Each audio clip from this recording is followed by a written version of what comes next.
சுதற்கரத்திற்கு வெற்றி நடிப்பிசை வாகேவராக வேலை. இந்த பேர் யாரு கொடுத்தீங்களா? வணங்குவது எமக்கு வேலை. திருவாக்கும் செய்கர்மம் கைகூட்டும் செஞ்சொல் பெருவாக்கும் பீடும் பெருக்கும் உருவாக்கும் ஆதலால் வானோரும் ஆணைமுகத்தானே காதலால் கூப்புறதம் கை. பேரன்பிற்கும் வணக்கத்திற்கும் மரியாதைக்கும் உரிய தமிழகமெங்கும் புத்தக திருவிழாக்களை நம்முடைய பண்பாட்டு திருவிழாக்களாக மாற்றி நடத்தி கொண்டிருக்கின்ற தமிழக முதல்வர்களுக்கு முதல் வணக்கத்தை நான் மகிழ்வோடு தெரிவித்துக் கொள்கிறேன். நல்லா பிரமாதமாக கைதட்டுங்க. ஏன்னா அவர் இந்த ஆணை கொண்டு வந்த பிறகுதான் எல்லாருமாக சேர்ந்து நம்ம திரைப்படத்துக்கு போகிற மாதிரி, அதே மாதிரி தீபாவளி போன்ற பண்டிகைக்கு நாம் பொருள்கள் வாங்க செல்வதை போல நூல்கள் வாழங்க இங்கே வர்றோம்னு சொன்னால் புத்தக திருவிழா ஊர்தோறும் நடக்க வேண்டும் என்று அவர் சிந்தித்து செயல்பட்டு கொண்டிருக்கிறார். தமிழக முதல்வர் அவர்களுக்கு மீண்டும் நம்முடைய நன்றியை இங்கிருந்து மகிழ்வோடு தெரிவித்து இந்த புத்தக திருவிழாவை நடத்த வேண்டும் என்று சொன்னவுடன் அந்தந்த பகுதியை சார்ந்த அமைச்சர் பெருமக்கள், சட்டமன்ற உறுப்பினர்கள், பாராளுமன்ற உறுப்பினர்கள் என்ற அத்தனை பேரும் இணைந்து மாவட்ட ஆட்சித்தலைவருடைய அந்த அரும்பணியின் காரணமாக அரசு அதிகாரிகள் முழுவதும் அத்தனை பேரையும், அரசு அதிகாரிகள் அத்தனை பேரையும் ஒருங்கிணைத்து வரவழைத்து இங்கே அமர்த்தியிருக்கிறார்கள் என்றால் அரசு அதிகாரிகளை நாம் சென்று பார்ப்போம். இன்றைக்கு அவர்களை கண்ணுக்கெதிரே காணுகின்ற வாய்ப்பை நமக்கு சரஸ்வதி தேவி கொடுத்திருக்கிறார் என்று அவர்களை நான் அன்போடு வணங்கி, இந்த நிகழ்வில் இன்றைக்கு 4/10/2025 அன்று நடைபெறுகின்ற இந்த விழாவிற்கு எங்களை அன்போடு அழைத்து தொலைபேசியிலே அவர்கள் அழைக்கிற போதே, சென்ற முறை நீங்கள் வந்தது போலவே இந்த ஆண்டும் வந்து குறிப்பாக இந்த கோட்டை மைதானத்தில், வேலூர் என்றாலே பல்வகை சிறப்புகளில் ஒன்று இந்த பெருமை மிகுந்த கோட்டை. இந்த கோட்டை மைதானத்தில் நாங்கள் அனுமதி பெற்றிருக்கிறோம், இதை மிகச் சிறப்பாக நடத்த இருக்கிறோம் என்று எங்களை அழைத்த வணக்கத்திற்குரிய நூலகத்துறையினுடைய கண்காணிப்பாளர் ஐயா சிவகுமார் அவர்களுக்கு எங்களுடைய அன்பான வாழ்த்தையும் வணக்கத்தையும் மகிழ்வோடு தெரிவித்துக் கொள்கிறோம்.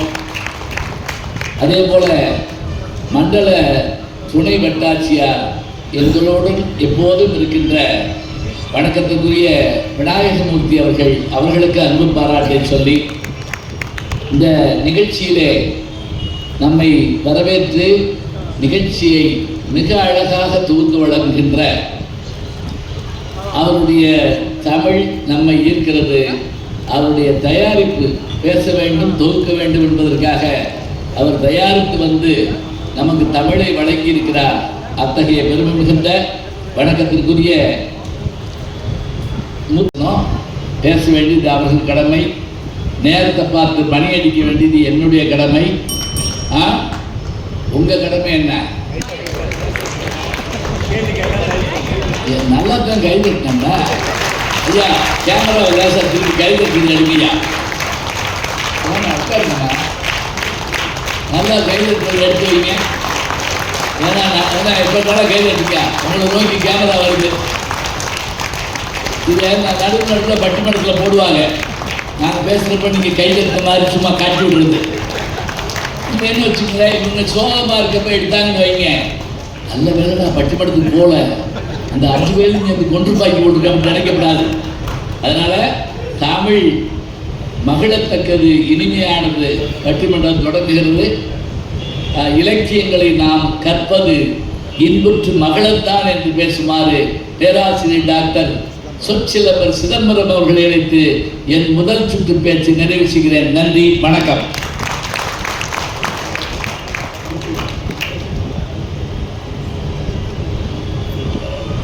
நடிப்பிசை புலவர்ங்கிற பேரு யாராவது சொல்லுங்க பார்ப்போம். திரை உலகத்துல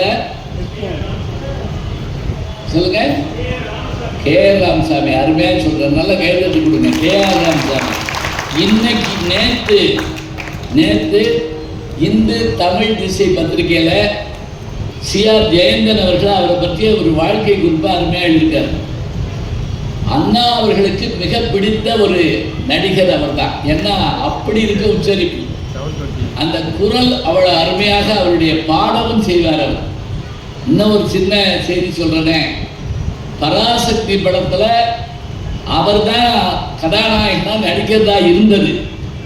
அந்த சூழல்ல ஏதோ ஒரு மாற்றம் வந்த போதுதான் நமக்கு விழுப்புரம் கணேசன் அவர்கள், பிசி கணேசன் சொல்றோம்ல, பிசி கணேசன் அவர்கள், விழுப்புரம் சின்னையா கணேசன் அவர்கள் நமக்கு கிடைச்சாரு. அவர் தான் சிவாஜி கணேசன் அவர்கள், நமக்கு தெரியும் சிவாலி அவர்கள். இப்ப ஐயா நம்முடைய குழந்தைகளுக்கான கதைகளை பாடல்களை அற்புதமாக சிறார் பாடல்கள் ஒரு அறிமுகம்ங்கிற பேர்ல இங்க வழங்கிய வணக்கத்துக்குரிய கவிஞர் ஐயா நீதிமணி அவர்களுக்கு என்னுடைய அன்பு பாராட்டை மக்களோடு தெரிவித்துக் கொள்கிறேன். சிறார் இலக்கியம்னா என்ன, முதல்ல நீங்க அது முதல்ல ரொம்ப நேரம் பேசினாரு, என்னன்னு தெரியல சொல்லக்கூடாது. குழந்தை இலக்கியம் தான் சிறார் இலக்கியம்ங்கிறாங்க, வேற ஒன்றும் இல்லை. குழந்தைகளுக்கான இலக்கியத்துல முதலிடம் பெறுகின்ற மாநிலம் எது தெரியுங்களா? கேரளா தான். அவர்கள் தான் குழந்தைகளுக்கான புத்தகங்கள், படக்கதைகள், குறும்படங்கள் வரைக்கும் எடுக்கிறாங்க. நம்முடைய இலக்கிய வரலாற்றில் இருக்குது, இல்லைன்னு இல்லை. இன்றைக்கு அவர் எடுத்து சொன்ன விஷயங்கள் பாருங்க, எங்க இருந்து இந்த கதைகள் வந்தன. புத்த ஜாதக கதைகள் ஆரம்பிச்சார். புத்தர் அதிகம் பேசலைங்க, ஆனா அவரை புரிந்து கொண்டவர்கள் அவரோடு இருந்த அந்த கதைகளை எல்லாம் தொகுக்கிறாங்க. அதான் பெரிய விஷயம். புத்தருடைய ஞானத்திற்கு ஈடாக நாம சொல்ல முடியாது. கிமு 6ஆம் நூற்றாண்டு அவருடைய வாழ்க்கை வரலாறு பற்றி நீங்க படிக்கணும்னா புத்தரின் அடிச்சுவட்டில் ஒரு புத்தகம் இருக்கு. தயவு செஞ்சு நான் சொல்ற புத்தகம்லாம் குறிச்சு வச்சுக்கோங்க, போறப்ப வாங்கிட்டு போங்க. நல்லா குறிச்சுட்டேன், நன்றி வணக்கம் சொல்லக்கூடாது.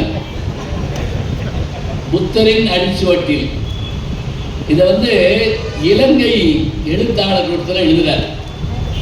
இது என்ன ஆச்சரியம்னா, புத்தர் பிறந்த இடத்துக்கே இவர் போய் அந்த கதையை எழுதுறதுக்கு போறாரு. இப்போ உதாரணமா அவர் முதல்ல அந்த ஊர் லும்பினி அப்படிங்கிற இடத்துக்கு போறாருன்னு வச்சுக்கோங்க. அங்கே போய் ரயிலில் போய் ரயில்வே ஸ்டேஷனில் படுத்திருக்காரு. ஏன்னா இரவு பயணம் பண்ண முடியாது. காலையில் அந்த ஸ்டேஷன் மாஸ்டர் ஒரு மாட்டு வண்டியை பிடிச்சி நீங்கள் இதில் போயிட்டு வாங்கங்கிறாரு, புத்தர் பிறந்த இடத்தை பார்க்கறதுக்கு. இப்போ அவர் மாட்டு வண்டியில் ஏறுற வரைக்கும் தற்காலம். மாட்டு வண்டியில் ஏறின உடனே புத்தர் பிறந்த ஊர் எப்படி இருக்குன்னு யோசிச்ச உடனே அடுத்த அத்தியாயத்திலிருந்து எப்படி கலர் படம் பிளாக் அண்ட் ஒயிட்டா மாறுமோ அது மாதிரி புத்தருடைய வாழ்க்கை வரலாறு ஆரம்பிப்பாருங்க. அடே அப்பா, ஒரு பக்கம் தற்காலம், இன்னொரு பக்கம் புத்தர் காலம். வரிசையா புத்தர் வாழ்ந்த அரண்மனை, பிறந்த இடம், தாயார் மாயாதேவி அவரை பெற்றெடுத்த இடம், அவருக்கு ஞானம் கிடைத்த இடம். இப்ப சமீபத்தில் நான் காசி போயிருந்தப்ப புத்தர் முதலில் உரையாற்றிய இடத்தை போய் நான் பார்த்தேங்க. இன்னைக்கும் ஜப்பான்ல இருந்தும் இலங்கையில இருந்தும் ஆயிரக்கணக்கான பேர் இந்த மாதிரி புல்வெளிங்க. அந்த இடத்துல புத்தர் முதல் உரையை நிகழ்த்துறாரு. இன்னைக்கும் அங்க உட்கார்ந்துருக்காங்க மக்கள். ஏன் தெரியுமா? அந்த வைப்ரேஷன் இருக்குது அப்படிங்கிறாங்க. யாரும் பேசல, யாரோடையும் புத்தருடைய ஒலி கேட்டுக்கிட்டு இருக்கு அப்படிங்கிறாங்க. அதான் ஆச்சரியம். இதை மூட நம்பிக்கைன்னு நீங்க சொன்னாலும் சரி, எப்படி வேணாலும் வச்சுக்கோங்க. நமக்கு சில நேரங்களில் நம்முடைய தந்தையின் குரல் ஒலிப்பது போல தோன்றினால் அது எப்படி மூட நம்பிக்கையாகும்? ஆகாது. அதுபோல இந்த இடத்துல புத்தருடைய வரலாற்றை சொல்றப்ப அவருடைய கதைகள் புத்த ஜாதக கதைகளாக இருந்தனங்கிறத அருமையா எடுத்து சொன்னார். அதே மாதிரி மன்றோவினுடைய சிலை மெட்ராஸில் இருக்கு, நீங்கள் பார்த்துருப்பீங்க. அவர் எப்படி நமக்கான கல்வி திட்டத்துக்கான விஷயங்களை சொன்னார். மன்றோ சிலையில் ஒரு ஆச்சரியம் யாராவது பார்த்துருக்கிறான்னு தெரியல. சென்னையில் ஒரு குதிரையில் உட்கார்ந்து இருக்கக்கூடிய ஒரு அதிகாரி, சென்னை நகரத்தினுடைய மேயர், 1820 அவருங்க மேயராக இருக்கார். அவர் உட்கார்ந்துருக்க அந்த குதிரை சிலை இன்னைக்கு இருக்குதுங்க. அதில் என்ன ஆச்சரியம் தெரியுங்களா? அந்த குதிரையை வடித்த சிற்பி மறந்துட்டாரா இல்லாட்டி என்ன ஆச்சுன்னு தெரியல. அந்த குதிரை மேலே ஏறுறதுக்கு அந்த ஒரு கால் மிதி இருக்கும், கடிவாளம் கையில், அப்படி காலில் மிதிச்சுட்டா அப்படி காலை தூக்கி போட்டு குதிரை மேலே ஏறணும். அதை செய்யாமல் விட்டாருங்க. இப்போ மன்றோ எப்படி ஏறினாருன்னு தெரியல. ஏன்னா அவர் என்ன எம்ஜிஆர் மாதிரி அப்படியே ஆலமரத்துக்கு இடையில வந்து அப்படியே தொங்கி எழுந்திருப்பாரு. ஆச்சரியம், இன்னைக்கு வரைக்கும் அந்த சிலையில் அந்த கால் மிதி இல்லை. அதை பார்த்தா நீங்கள் வியப்படுவீங்க. அது அன்றைக்கே பேசு பொருளாக இருந்தது. அவருடைய செய்தியை சொன்னார். அதே போல் எப்படி லியோ டால்ஸ்டாய் அவருடைய 12ஆம் இரவு கதைகள் நீங்கள் படிச்சு பாருங்க. நம்ம சொல்கிறோம் விதி வினை ஊழ்னு சொல்கிறோம். இதை டால்ஸ்டாயினுடைய கதைகளில் நீங்கள் பார்க்கலாம். எனக்கு இன்னைக்கு நேரம் இல்லை, இல்லாட்டி அதை நான் சொல்லிடுவேன். ஒரு கதை படிச்சிங்கனாலே போதும், இதெல்லாம் உண்டா இருக்காங்கிற அளவுக்கு தோணுவோம். டால்ஸ்டாய் யார் தெரியுமா? காந்தியடிகள் தனக்கு மனதிலே வருத்தம் ஏற்படுகிற போதோ சஞ்சலம் ஏற்படுகிற போதோ அவர்கிட்ட அவர் யோசனை சொல்றதுக்கு, தேசத்தந்தை மகாத்மா காந்திக்கு யோசனை சொல்றதுக்கு யார் இருப்பா? அவர் யாருக்கு எழுதுவார்னா டால்ஸ்டாய்க்கு எழுதுவார். இப்படி என்னுடைய மனம் சங்கடத்தில் இருக்கிறது, அதனால் நான் என்ன செய்யட்டும். இதுல டால்ஸ்டாய் காந்திக்கு எழுதுற கடிதம் என்ன தெரியுமா? இந்துவுக்கு ஒரு கடிதம்னு எழுதுறாரு. இந்தியா இருக்கிறதுனால எழுதுறாரு, வேற ஒன்றும் இல்லை, ஜாதி மதம்லாம் கிடையாது. எழுத சொல்றாரு, நீங்கள் என்னிடத்தில் இதுக்கெல்லாம் சந்தேகம் கேட்டீர்கள், இதற்கான விடைகள் எல்லாம் உங்கள் இந்தியாவில் தமிழ் மொழி என்ற ஒரு மொழி இருக்கிறது. அந்த தமிழ் மொழியில் திருக்குறள் என்ற ஒரு நூல் இருக்கிறது. சொல்றது யார் தெரியுமா? ரஷ்யாக்காரர் லியோ டால்ஸ்டாய்.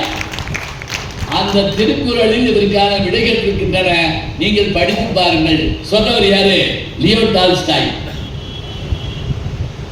மகாத்மா காந்திக்கு ரொம்ப ஒரு வாரியான வெக்கம் வந்துருச்சாங்க. நம்ம நாட்டில் இருக்கக்கூடிய மொழியில் இருக்கக்கூடிய இந்த நூலை நம்ம படிக்காமல் இருக்கமேன்னு சொல்லி அதனுடைய மொழிபெயர்ப்பு ஜி.யு. போப், மதம் பரப்ப வந்தவர்கள் எல்லோரும் தமிழால் ஈர்க்கப்பட்டு தமிழ் பரப்பினார்கள்ங்க. கால்வெல்லாக இருந்தாலும், ஜி.யு. போப்பாக இருந்தாலும், ரேடிஸ் பாதிரியாக இருந்தாலும் எல்லாரும் என்ன பண்ணாங்க? தமிழுக்கு தொண்டு செஞ்சாங்க. யோசிச்சு பாருங்க. வீரமாமுனிவர் தான் தமிழ் எழுத்து சீர்திருத்தம் பண்றாரு. வீரமாமுனிவர் தான் முதல்ல ஒரு டிக்ஷனரி உண்டாக்குறாரு. இப்போ ஒரு கேள்வி கேட்கலாம், அப்ப அவங்க வரல நமக்கு டிக்ஷனரி கிடையாதான்னு யார் சொன்னா? நிகண்டுன்னு ஒண்ணு இருக்கு, நீங்க இப்ப போய் பாருங்க. நிகண்டு, நகண்டு இல்ல. எங்க அப்பா சொல்லுவாரு, அவரு மதுரையில படிப்பாராம். என்ன படிக்கிறாருன்னு கேட்பாங்களாம். தம்பி நகண்டு படிக்குது அப்படிம்பாங்களாம். நகண்டு படிக்கிறதுனா மூவாயிட்டு போறது நிகண்டு. அதுல மக்கள் பெயர் தொகுதி ஞாபகம், மரப்பெயர் தொகுதி, தெய்வ பெயர் தொகுதி, இதெல்லாம் இருக்கும். இதெல்லாம் தனித்தனியா இருந்துச்சுங்க. அவர் என்ன பண்ணார் தெரியுமா? தனித்தனியா இருந்த எப்படா தேடுறது அப்படின்ட்டு அப்பதான் அவர் சதுரகராதியை கொண்டு வர்றார் வீரமாமுனிவர். இதை பாருங்க. இந்த டால்ஸ்டாயினுடைய அந்த பெருமையை நீங்க தெரிஞ்சுக்கிறதா இருந்தா அவருடைய அந்த பண்ணை வீடுன்னு சொல்லுவாங்க. நான் போயிருக்கேங்க, ரஷ்யா போயிருந்த போது நான் தங்கி இருந்த விடுதியினுடைய பேரு காஸ்டாவிஸ்கி, மிகப்பெரிய எழுத்தாளர். டால்ஸ்டாய் பண்ணை அதுக்கு பேரு. அங்க போயிட்டு வந்தேன். இது நீங்க நம்பினாலும் சரி நம்பட்டாங்க, என்ன வேணாலும் சொல்லு, நீ என்ன அங்க போனேன் இங்க போனேன், பாஸ்போர்ட் கூட தரேன் பார்த்துக்குங்க. எதுக்கு தெரியுங்களா? எந்த ஊருக்கு போனாலும் எந்த நாட்டுக்கு போனாலும் அந்த ஊரில் இருக்கக்கூடிய பல்கலைக்கழகம், அங்கே இருக்கக்கூடிய நூலகம், அங்கே இருக்கக்கூடிய அந்த அருங்காட்சியகம், இது மறக்காமல் போயிட்டு வருவாங்க. சந்தேக மறந்தாங்க. இந்த கூட பயணம் பண்ணியிருக்காங்க பல முறை வெளிநாடுகளில்.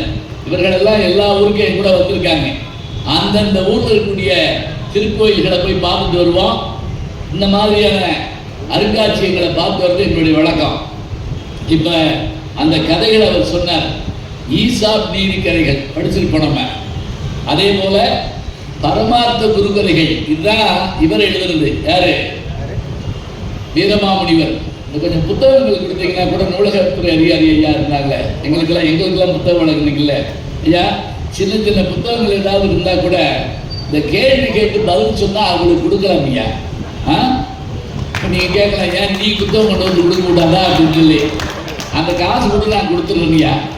எதுக்கு சொல்கிறேன்னா, இந்த அவர் KR ராமசாமி சொன்னோடனே எனக்கு என்ன மகிழ்ச்சியாக இருக்கு தெரியுமா? அவர் போயிட்டு போகிறாரு. இருக்காரா? இருங்கய்யா, கொஞ்சம் இருங்க. ஒரு புத்தகம் வாங்கிட்டு போங்க. வந்து ஒருத்தன் கல்வி பயின்று அதனால் அவன் வந்து தோற்று போனான்னு இருக்கவே கூடாதுங்க. ஏதாவது ஒரு செய்தி அது நமக்கு கிடைச்சிக்கிட்டே இருக்கணும். அதனால அப்போ பாருங்க, இந்த ஈசாப் நீதி கதைகள் அவரு வீரமாமுனிவர் எழுதின கதைங்கிறீங்களா? அபிவிவேகி என்னும் பரமார்த்த குரு கதை. அபிவிவேகின்னு என்ன தெரியுமா? விவேகம்னா என்ன அர்த்தம்? வீரம் விவேகன்னு சொல்லுவோம். ஆ போட்டா விவேகம் அற்றன்னு அர்த்தம். உதாரணமா நம்ம சத்தியம்னு போட்டு ஆ போட்டா அசத்தியம், உண்மை இல்லை. அதே மாதிரி நீதி ஆ போட்டா அநீதி. அகரம் எதிர்மறையான குறிப்பை தரும். இந்த குருநாதர் எப்படிப்பட்டவர் அப்படின்னா, இவரே கொஞ்சம் அதிகம் படிக்காதவர். இவருக்கு 7 சீடர்கள், மட்டி மடையன் முட்டாள் மூடன் விளைச்சன் அப்படின்னு. இவங்க எப்படி முட்டாளா இருக்காங்கிறது ஆச்சரியமா இருக்கு. அதாவது ஒரு நாள் குருநாதர் குதிரையில போறாரு. 7 பேர் பின்னாடி போறான். போறப்ப அவர் தலையில கட்டியிருந்த உருமா, அந்த காலத்துல இந்தியா முழுக்க வெப்பத்தை போக்க தலையில நம்ம துண்டு கட்டுவோம், ஞாபகம் வச்சுக்கோங்க. இப்ப அவர் கட்டிட்டு போறாரு.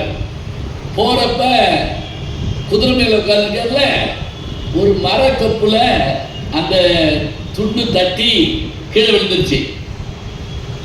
குதிரை போயிட்டே இருக்கு. எழுவரும் கூட போறாங்க. கொஞ்சம் தூரம் போன பிறகு குரு கேட்டாரு, அந்த தலப்பாவை தட்டி கீழே விழுந்துருச்சு, அது எங்க அப்படின்னாரு. ஒருத்தன் கேட்டார், நீளமா இருக்குமே அதா? ஆமா. பட்டில் செஞ்சிருக்குமே அதா? ஆமா. நீங்க தலையில கட்டுவீங்களா அதா? இல்லை. ஆமாடா, எங்கடா இருந்தாரு? 3 மைலுக்கு அங்கிட்டு கிடக்குது அப்படின்னாங்க. ஏன்டா எடுக்கலன்னாரு. நீங்க எடுக்க சொன்னீங்களா? சரி, இனிமே எது கீழே விழுந்தாலும் எடு, இவ்வளவுதாங்க சொன்னாரு. கொஞ்ச நேரம் கழிச்சு அந்த குதிரை சாணம் போட்டது. ஒருத்தர் வேண்டி கழுத்திக்க அள்ளிட்டு வந்துட்டான். இவர் திரும்பி பார்த்து, என்னடா இது ஏன்டா அது வந்தாங்க? என்னது? எடுத்தாலும் வையிருங்க, எடுக்காட்டாலும் வையிருங்க. இனிமே ஒரு பட்டியல் கொடுங்க, எது கீழே விழுந்தா எடுக்கலாம், எது கீழே விழுந்தா எடுக்கக்கூடாது. உடனே அவர் பட்டியல் கொடுத்தாரு. இது விழுந்தா எடு, இது விழுந்தா எடுக்காத, இது விழுந்தா எடுக்காத, இது விழுந்தா எடு. அந்த பட்டியலோட போறாங்க. போறப்ப மலை மேல ஏறின குதிரை அப்படிங்க வச்சுக்கோங்க, நன்றியா.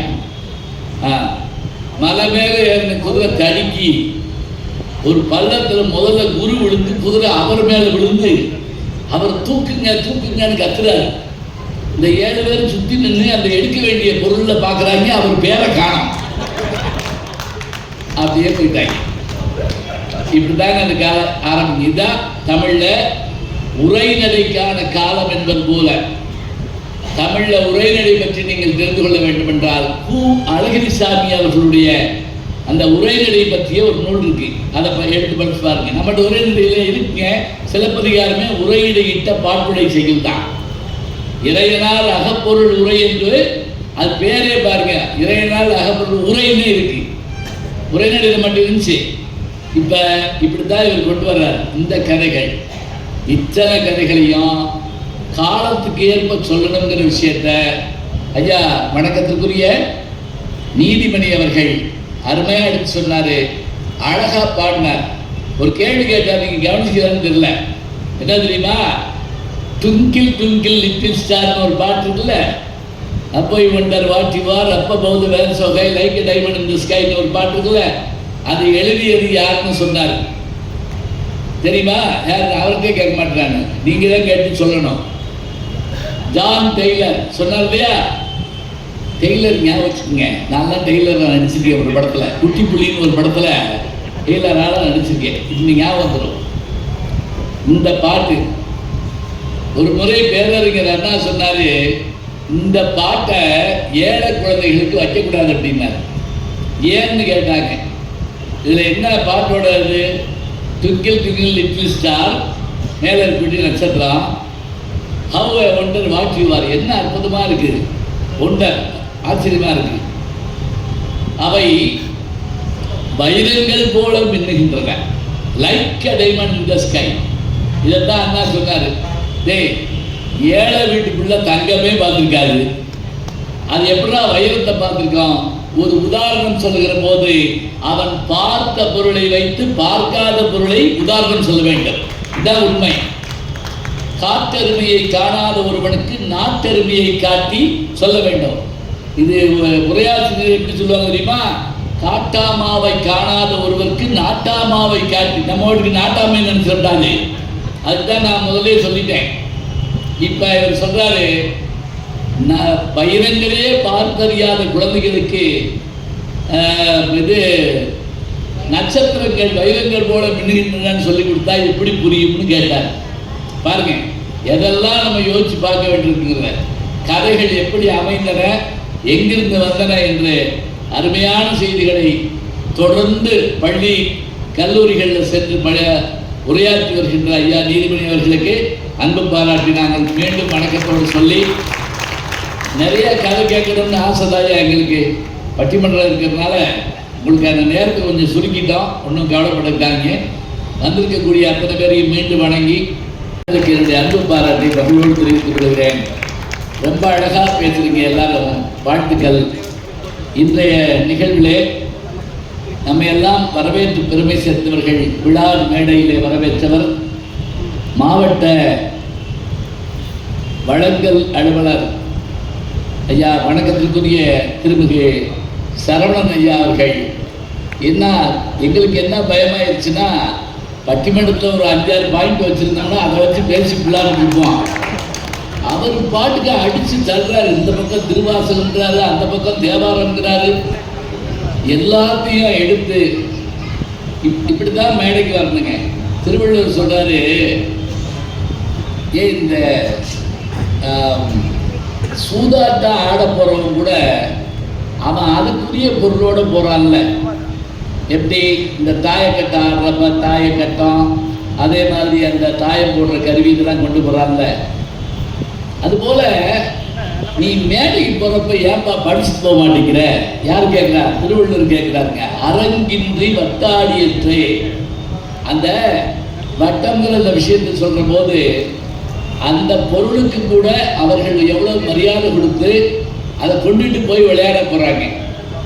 அப்போ அதுபோல் மேடைக்கு வருகிற போது சரியான செய்திகளை கொண்டு வந்து தர வேண்டும் என்று சொல்லி அற்புதமான உரையை வழங்கியிருக்கக்கூடிய வணக்கத்துக்குரிய ஐயா சரவணன் அவர்களுக்கு அன்பு பாராட்டை சொல்லி, அதே போல சிறப்பு மாவட்ட வருவாய் அலுவலர் அவர்கள் அம்மையார் வணக்கத்துக்குரிய திருமதி கௌசல்யா அவர்களுக்கு என்னுடைய அன்பு பாராட்டை மகிழ்வோடு தெரிவித்துக் கொள்கிறேன்.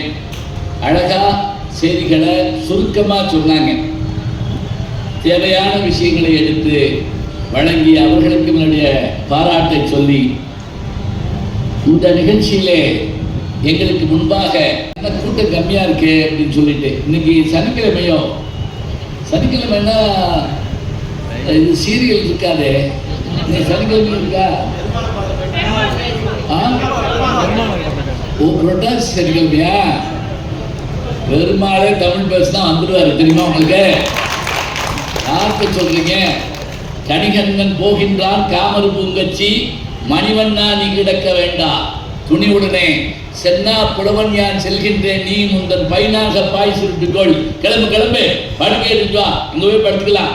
காஞ்சிபுரத்தில் இருக்கக்கூடிய அந்த பெருமாளை எழுப்பிட்டு போனது யாருன்னா, திருமழிசை ஆழ்வாருடைய சீடராகிய கணிகண்ணனை போக சொன்ன போது அந்த கணிகண்ணனுக்காக திருமழிசை பாடின பாட்டு. அப்புறம் அண்ணன் ஓடியாந்து காலில் விழுந்து திருப்பி ஒரு பெருமாளை பார்த்து, சரி நாங்களும் போகிறோம், நீ வா திருப்பி போவோம் அப்படின்னு, நீ உந்தன் பயிராக பாய் சுருட்டிக்கொள், கிளம்பு பெட்டியை தூக்கு போவோம். இப்படி சொன்னபடி செஞ்சதுனால அவருக்கு என்ன பேர் தெரியுங்களா? வடமொழியில் என்ன தெரியுமா? யதோத்காரி. புரியல? சொன்ன வண்ணம் செய்த பெருமாள். என்ன தமிழுங்க? சொன்னபடி கேட்க மாட்டீங்கன்னா அப்படிங்கிறோம்ல பிள்ளைய. சொன்ன வண்ணம் செய்து கடவுளையே சொன்னபடி கேட்க வச்சாளுங்க நம்ம. சரி பார்ப்போம், எவ்வளோ தூரம் மைக் செட் கேட்குதோ அவ்வளோ தூரத்துக்கு ஆள் வந்தால் நல்லா இருக்கும், பார்க்கலாம். எனக்கு என்னென்னா இந்த சீரியல் நிறைய வந்ததுனால அதில் சில நேரத்தில் கூட்டம்லாம் போயிடுது. அதுக்காக குறை சொல்லக்கூடாது, ஏன்னா நானும் நடிக்கிறேன், சிங்கப்பெண்ணை சீரியலில் நடிக்கிறேன், அதனால் அதை பாருங்கள், ஒன்றும் தப்பு இல்லை. சரி இருக்கட்டும். இந்த அருமையான நிகழ்வில் அழகான செய்திகளை நமக்கு நாளும் தருகின்ற அத்தனை பேருக்கு நன்றி சொல்லி, நன்றியுரை கூட இருக்கின்ற தனிவட்டாட்சியார் திருமதி சரண்யா மேடம் அவர்களுக்கு என்னுடைய அன்பு பாராட்டை மகிழ்வோடு தெரிவித்து, வருகை இருந்திருக்கிற உங்களை அத்தனை பேரையும் மீண்டும் வரவேற்று, நான் புத்தகம் ரெடியாக இருக்கு, நடுவில் கேள்வி கேட்பேன், பதில் சொன்னீங்கன்னா உடனே புத்தகம் கொடுப்பேன். அந்த இவர் கேஆர் ராமசாமி வாங்குங்க, இது வாங்கி போயிருங்க. வாங்கய்யா வாங்க, அவர் பேர் தெரியாதுல்ல, அதனால கேஆர் ராமசாமி. ஆமாம் ஐயா, அந்த ஒரு ஃபேனை போட்டு விட்டுருங்க, பேச ஆரம்பிச்சோன்னு இருக்குது. அது ரொம்ப சவுண்டு கேட்குது, அதனால தான் இந்த மைக்கு பின்னாடி இருக்கிறதுனால அந்த ஓடுற சத்தம் கேட்குது ஆடியோவில், தெரியுதா? வாங்க மேலே வாங்க, சும்மா ரொம்ப தூரம் போய் வரணுமோ, அங்கே போய் வரணுமா? வாங்க சும்மா வாங்க. எதுதாங்க வாஸ்துபடி வராது.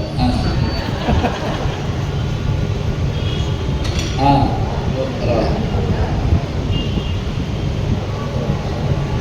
ஞாபகம் வச்சுக்கோங்க.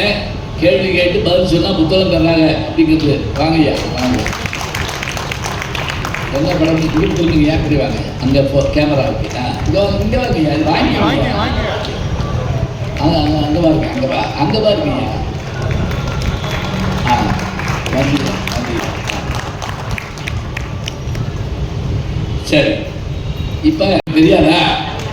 உங்கள் கவனமெல்லாம் சரியாகி சரி கேட்கலாம், ஒன்றும் செய்ய மாட்டாங்க அப்படின்னு உங்களுக்கு ஒரு நம்பிக்கை வந்த பிறகுதான் நாங்கள் பேச ஆரம்பிப்போம்.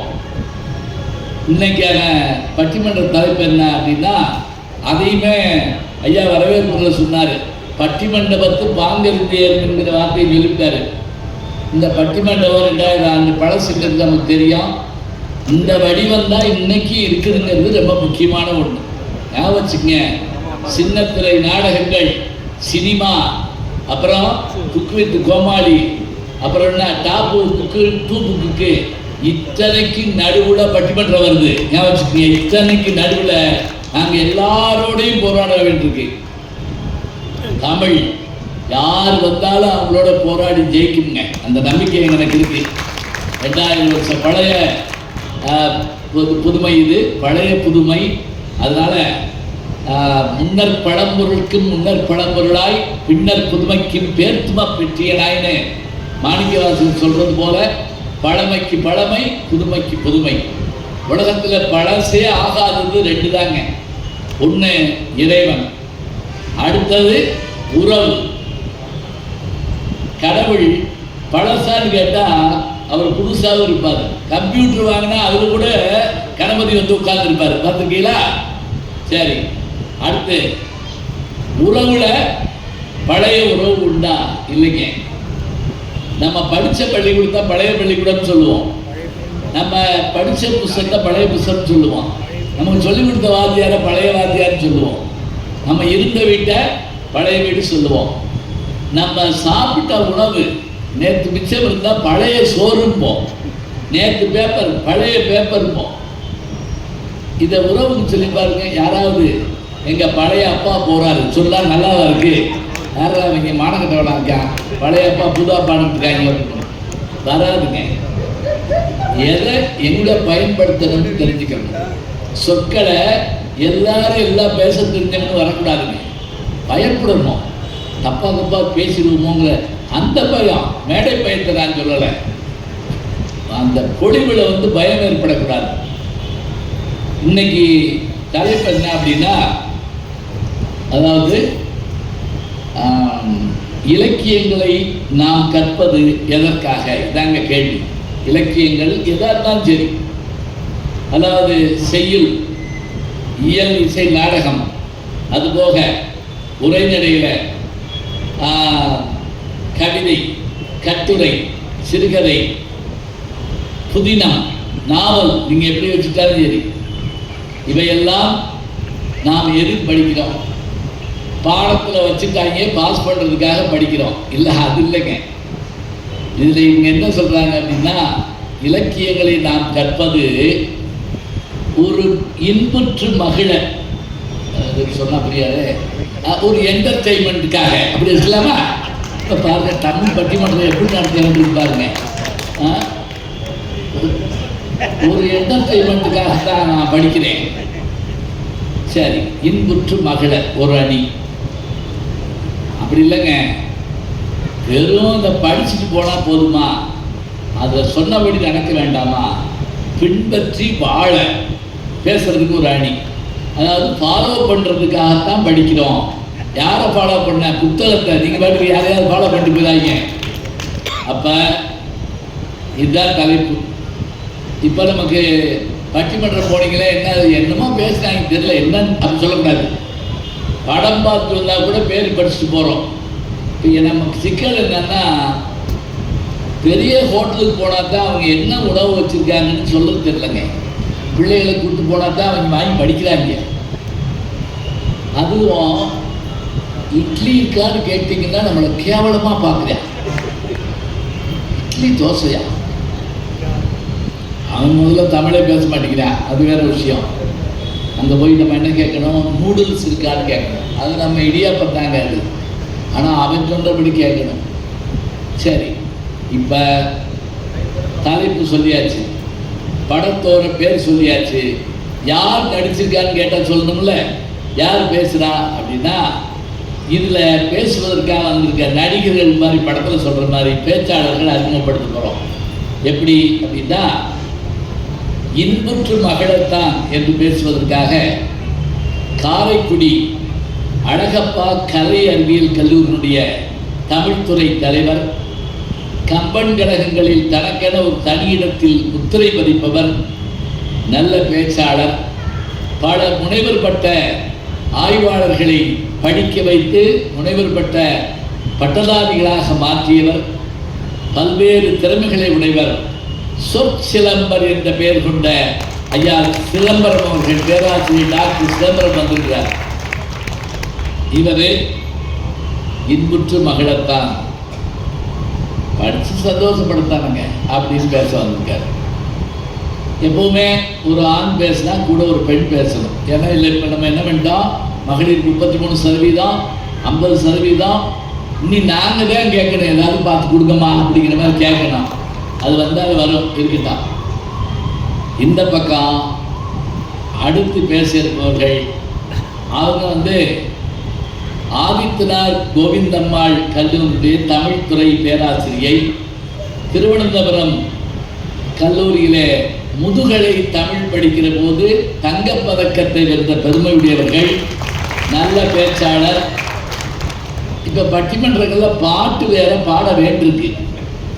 எனக்கு பாட தெரியாது, அதனால பரவாயில்ல, பேர் தான் ஞான சம்பந்தம், இருக்கட்டும். நல்லா பாடுவாங்க, இனிமையாக பேசுவாங்க. இந்த பெருமைகளை கொண்ட எம்ஏ, எம்பில், பிஹெச்டி பட்டங்களை பெற்றிருக்கக்கூடிய பேராசிரியை டாக்டர் ஸ்ரீமதி தியாகராஜன் அவர்கள் திருச்செந்தூர்லேருந்து வர்றாங்க. தமிழ்நாட்டினுடைய படம் வரைஞ்சா இதுதான் எல்லை மாதிரி இருக்கும். வேலூர் கொஞ்சம் தாண்டி கொண்டு ஆந்திரா பார்டர் வந்துடும்.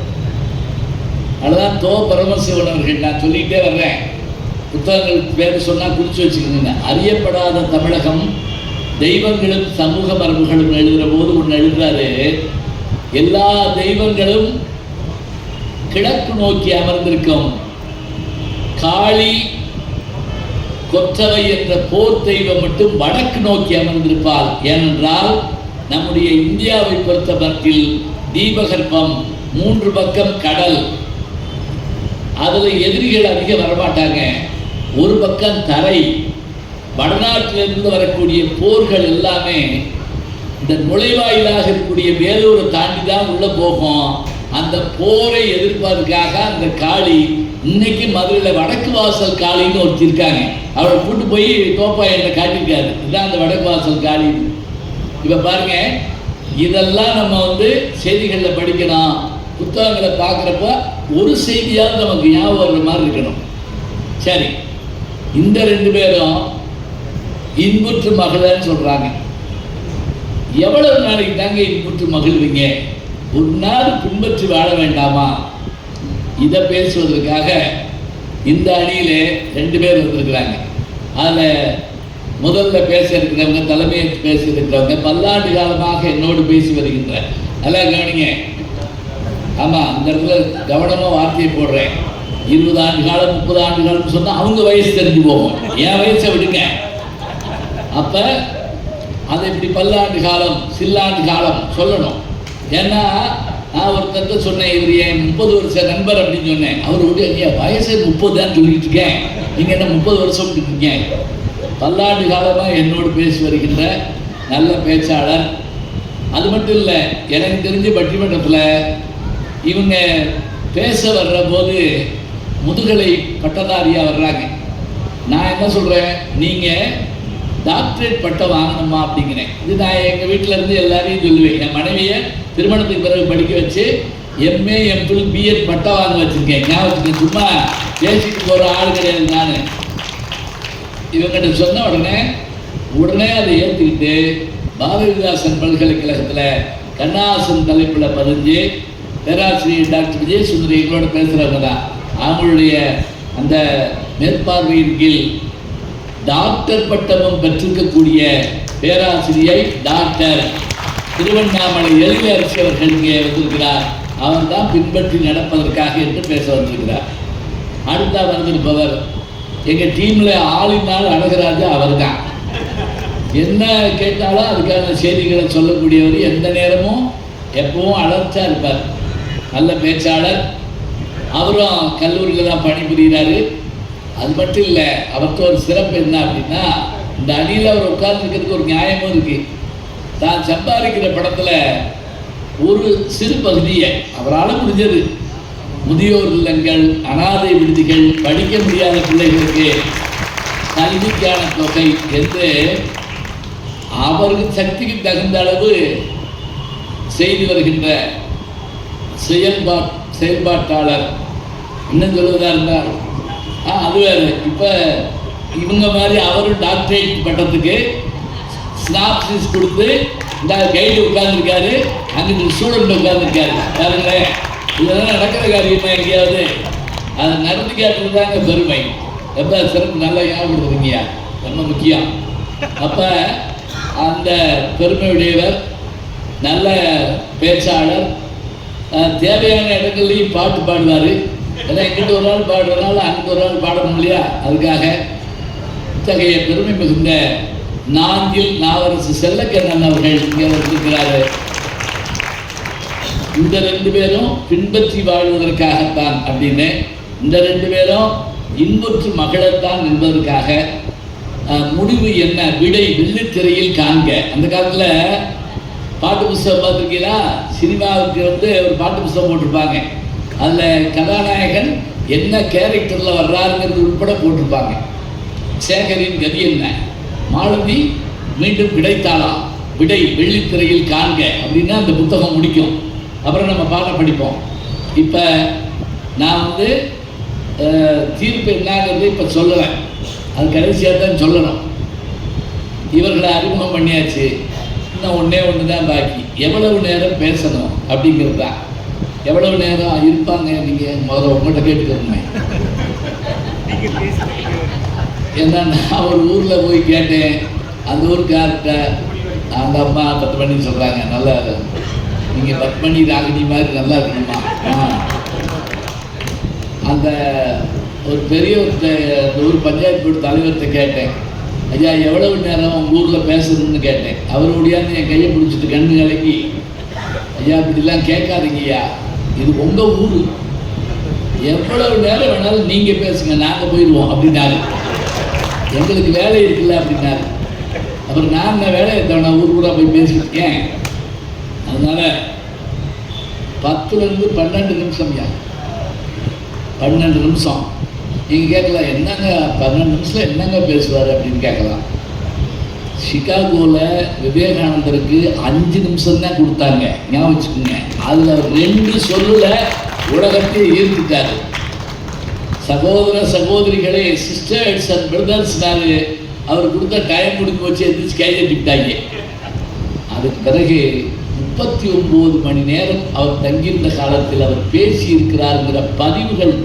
அப்போ ஒளிப்பதிவு கருவி இல்லைங்க, ஆனால் குறிப்பெடுப்பாங்க. ஷார்ட் ஹேண்ட் சொல்கிறதில்ல, அது மாதிரி குறிப்பெடுப்பாங்க. அப்படி எடுக்கப்பட்டவை தான் ஞான தீபம் என்ற குறிப்புகளாக இங்கே இருக்கு. நீங்கள் மறக்காமல் இந்த மாதிரி நூல்கள் இருந்தால் போய் வாங்கிட்டு போயிருங்க. ஞான தீபத்தினுடைய அந்த கட்டுரைகள்லாம் ஏன் படிக்கணும்னு சொல்கிறது தெரியுமா? அதில் பக்தி மோட்சம் அதெல்லாம் அவர் பெருசாக இது பண்ண மாட்டாருங்க. அவர் எழுதுறாரு, நான் இந்தியா முழுவதையும் நடந்து துறவு மேற்பதற்கு முன்பாக இந்தியா முழுவதையும் நடந்து சுற்றி பார்த்து வர வேண்டும் என்று என் குருநாதர் கட்டளையிட்டார். அவர் குருநாதர் பேர் என்ன?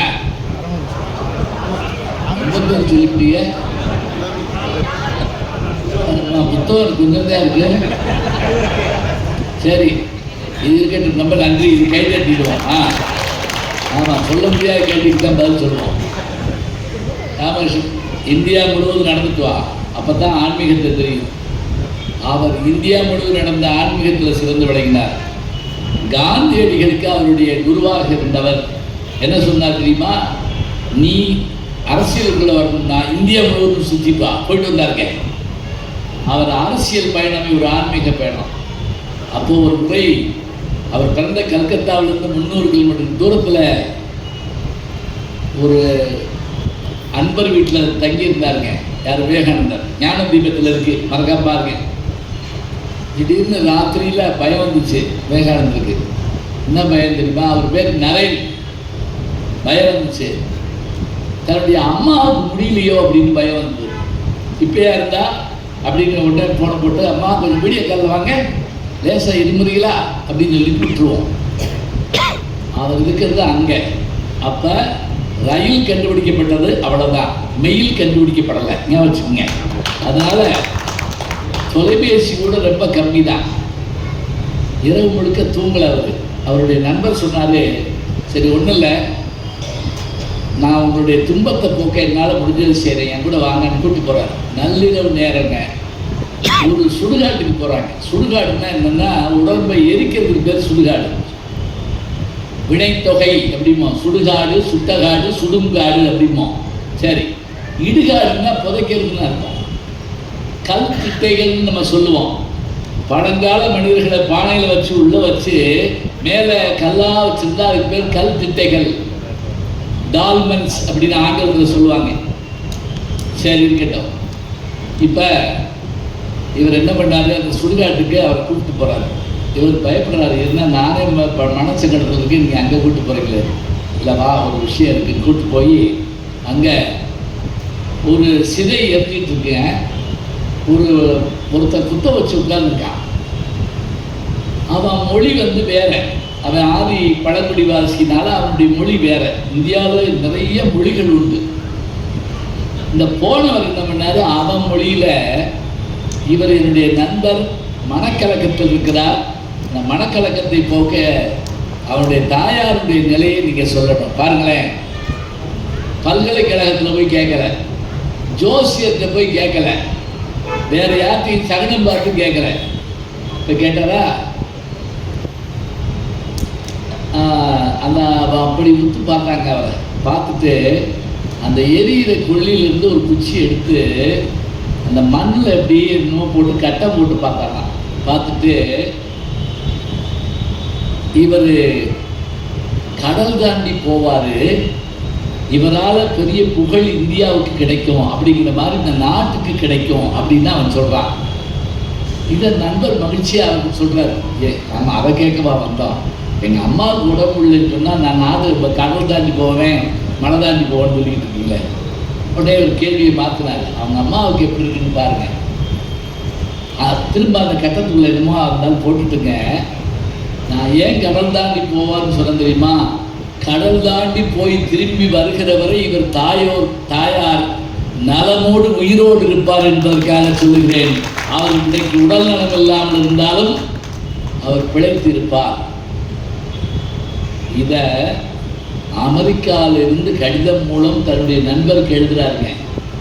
அன்றைக்கு என்னை நீங்கள் அழைத்து சென்ற போது அந்த எளிய மனிதர் என்று நான் நினைத்த, நல்லா கவனிச்சுங்க, எளிய மனிதர் என்று நான் நினைத்த, உனக்கு தெரிஞ்சிருக்கலாம், அந்த மனிதர் என் எதிர்காலத்தை கணித்து சொல்லுகிறார் என்று சொன்னால் இந்த பாரத தேசத்தில் எந்த இடத்தில் யார் இருப்பார்கள், அவர்களிடத்தில் எவ்வளவு அறிவு இருக்கிறது என்பதை நாம் எப்படி அறிவோம்?